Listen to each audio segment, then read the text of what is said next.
आरो जायबा बे खेला जादों जायबा नैबे जोंहा हनेस्वरी बसुमतारी बिथांजोआ मोनथाम मेडेल मोनदों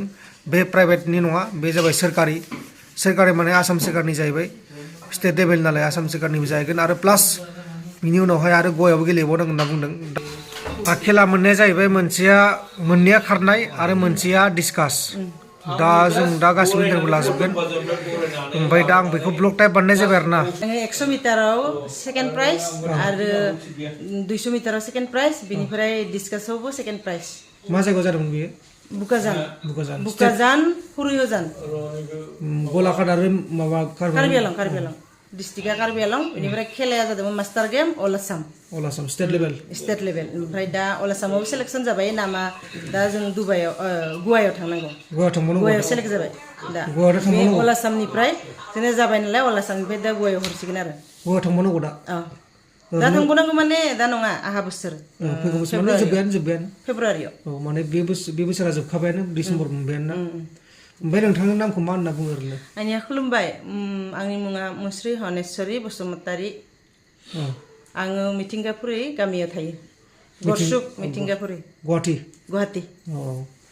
नोंथाङा आइजोसो जाहैबाय नङा होमबा आइजो माने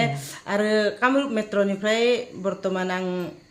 जोंनि हिन्जाव माहारि आं हारसिं आरो दा बर्तमान बेयाव माबायाव गेलेनाया बुकाजानाव गेलेनाया कामरुप मेट्र'निफ्राय आं हारसिं ओरैनो मोनबेसेबां डिस्ट्रिक्टनिफ्राय बाहागो लादों बे अल आसाम सब डिस्ट्रिक्टनिबो सिलचर हाइलाकान्दि इथिनिफ्राय फैदों क'क्राझार चिरां उदालगुरि इजा आरो मा होनोमोन बेखौ शिबसागर जरहाट डिब्रुगड़ गासैनिबो फैजोबदों अल आसामनि आरो गुवाहाटि नोगोरमानि सिङाव थानाय मिथिंगापुरि गामिनि थागिबि हनेस्वरी बसुमतारी बिथाङा मोनसे गेमावनो खनसेनो मोनथाम मेडेल मोननो हादों बिथाङा मा मेडेल मोननो हादों बिथाङा बुंसिगोन गिबियाव नोंथांनि सिनायथिखौ एसे बुंनो हादों खुलुमबाय आंनि मुङा हनेस्वरी बसुमतारी आङो गरसुक मिथिंगापुरियाव थायो ओमफ्राय नोंथाङा जे गेम गेलेदोंमोन बे गेमा मा गेममोन आरो मा मोनबेसे मेडेल मोनखो आङो सरकारि गेम मास्टार गेम बेनिफ्राय 100 मिटार 200 मिटार आरो डिसकास गेलेदोंमोन मोनथामावबो आङो रुपानि मेडेल मोनदों आरो सेकेन्ड पजिशन मा जायगायाव जादोंमोन बे गेमा बुकाजान हुरियजान कार्बि आलं डिस्ट्रिक्ट ओमफ्राय बे गेमा मा लेभेलनिमोन अल आसाम स्टेट लेभेलनि ओमफ्राय नोंथाङा सिगांनिफ्राय बिदि गेम गेलेबाय थाखायोमोन नामा आं सिगांनिफ्राय गेलेबाय थायोमोन माने उन्दैनिफ्रायनो गेलेयो ओमफ्राय आं माबानायबाबो प्राइभेट गेलेयोमोन आरो देग्लाय फार्स्ट सरकारिखौ गेलेदों आरो बे माने गभर्नमेन्ट लेभेलनि गेम गभर्नमेन्ट लेभेलनि गेम ओमफ्राय माबा मोनसे जेनेबा देरहाखांनायनि उनाव माबा मोनसे गेम दंबावो नामा बेनि उनाव बे दा अल आसामखौ गेलेबाय नालाय नेसनेला दा जोंना गवायाव जागोन ओमफ्राय दा गवायावबो सेलेक्ट जाखाबाय नाम थांखाबाय ओमफ्राय दा दिनै बा गाबोननि गेजेरावनो जोङो टिकेटखौ खालामनो होदो आरो 10 तारिखनिफ्राय जागोन फेब्रुवारिनि नोंथाङा माबायदि जेंना मोनला बे गेमाव थांनानै माबायदि जेंना जेनेबा जेंनायाथ' जेबो जेंना मोनाखै खालि बेनो आरो थाखा फैसानि एसे प्रब्लेम बेनो आरो मा फार्स्टआव मा गेम जानायमोन फार्स्टआव डिस्ट्रिक्ट लेभेलाव गेलेबाय बेनिफ्राय अल आसाम ओमफ्राय दा नेसनेलाव थांसिगोन जों बेहाय बुकाजानाव फार्स्ट गेमाव मा देरहाग्रोनाय नोंथाङा 100 मिटाराव फुङाव 9टा बाजियाव खारबाय बेयाव सेकेन्ड पजिशनाव मोनबाय आरो बेनि उनाव डिसकासखौ गेलेदों 11टा बाजियाव बेयावबो मोनबाय फार्स्टखौनो मोनगौमोन माने 1 पइन्टनि थाखाय आं सेकेन्डआव मोनबाय आरो बेनिफ्राय आरो 200 मिटाराबो 12टा बाजियाव जाबाय 200 मिटारखौबो खारबाय 200 मिटाराबो सेकेन्ड जाबाय आरो नोंथाङा गोसोआव एसे माबा दं नामा जेनेबा जेननाय बायदि दं नामा एसे दं आरो थारमाने प्रेक्टिसा एसे खम जादों न'आवबो खस्थ'ना बहुद गथ' सानै दङ सासेया गिदिर फिसाजोआ केन्द्र बिद्यालय स्कुलाव थाङो आरो उन्दैया नार्सारियाव बेनि थाखायनो आंहा एसे खस्थ' आरो नोंथाङा आइजो माहारि जानानै मा खालामनो सानो आइजो माहारि जानानै बेखौनो फोरमायनो सायो बयबो ओंखारबो दा बर्तमान कामरुप मेट्र'आव आइजो हिसाबै आं हारसिंसो थांदो दा हौवाफोर दंमोन 6 जन खिन्थु बिसोरो बेलेग मानसि आरो हारसा मानसि आं बर'आ हारसिं आरो आं नोंथाङा जोंहाय जेनेबा बिटिसिनिबो लोगो मोनदों जानांगौ बे आइजो माहारिफोर दंमोन नामा बिटिसिनिखौ क'क्राझारनिखौ लोगो मोनथ'वाखै आं माबानिसो मोनदो मा होनोमोन कार्बि आलं लांहिननि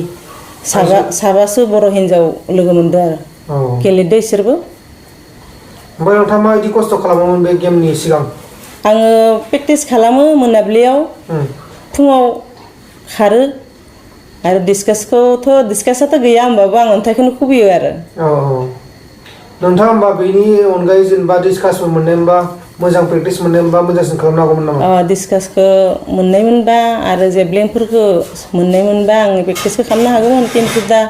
बेफोरखौथ' गैया नालाय ओंखायनो आङो माबाया अन्थाइखौनो खुबैयो आरो जेभलिनखौ आं मालाबा लावथिखौनो खुबैयो आरो बेलासे फोथाराव थांनानै फिल्डबोथ' गैखाया जोंनि मिथिंगाफुरियाव बेनिखायनो नोंथाङा बर'फोरनि सरकार जेरै BKWSC आरो प्लास बिटिआर सरकार बा BTC सरकार बिथांमोननिसिम माबा मोनसे खावलायनो सानो नामा जे गेलेमु बिफानाव एसे गोख्रों खालामनो थाखाय बिथांमोनखौ आं बेखौनो खुलुमनानै गुरै खावलायो जोंनो जेनेबा जों बर' आइजोफोरनो जेनेबा खेलानि थाखाय ड्रेस होयोबा एसेबां मोजां जायो बिनिफ्राय आरो जोंनि नांगौ सुबिदाफोरखौ होयोबा जेबायदि हारदुल नांगौ जोङो दा डिसकास नांगौ जेभलिन नांगौ वेट थ्रु नांगौ आंनि हारसिंनि थाखाय नङा आङो 10-12 जन इदि हिन्जावफोरखौ बा गथ'फोरखौ इदिबो फोरोंगोन आरो आंबो गेलेगोन गथ'फोरखौबो फोरोंगोन बेनि थाखायनो बेफोरखौ होयोबा मोजां जायो आरो नोंथांखौ सोरबा थुलुंगा होदोंमोन नामा गेमाव आं उन्दैनिफ्रायनो गेलेयो रावबो थुलुंगा गैया रावनिबो थुलुंगा गैया होननाय बायदियानो आइ आफायाबो माने गेलेनो होआमोन आरो आथिं आखाइ बायगोन होननानै ओमफ्राय होमबाबो आं सिरि गेलेयोमोन आरो ओमफ्राय दाथ' हाबा जानायनि उनाव हौवायाथ' बर्तमान जेबो बुङा सापर्ट खालामो बिमा बिफानिसाय एसे हौवानिफ्राय बांद्राय सापर्टखौ मोनदो आरो नोंथांनि फिसाया जेबो बादा गैया आरोना जेबो बादा गैया जोबथारनायाव माबा मोनसे बुंनो सानो नामा जोबथारनाया बेखौनो आरो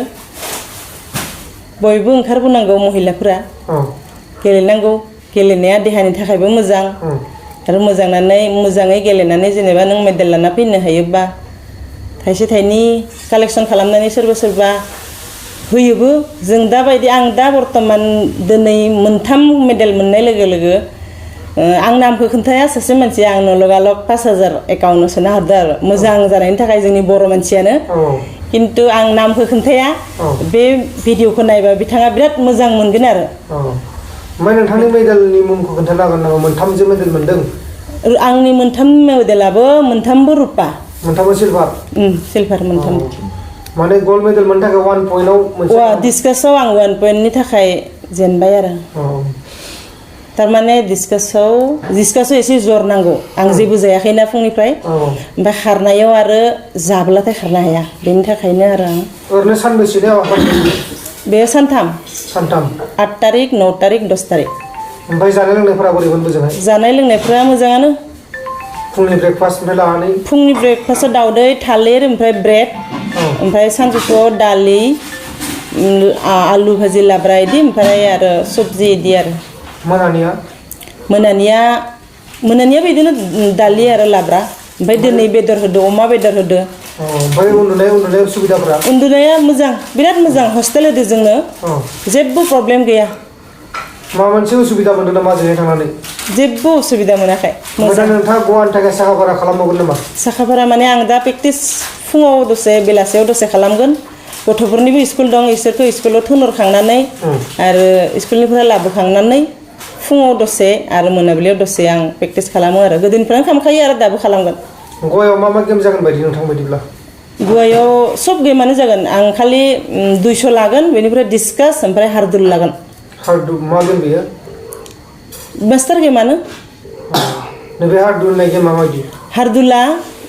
बेयो तारमाने लहा इदि 1.5 किल' बेनि अन्थाइ 1.5 किल' बेनिफ्राय एरै गोलाव जिनजिरि दं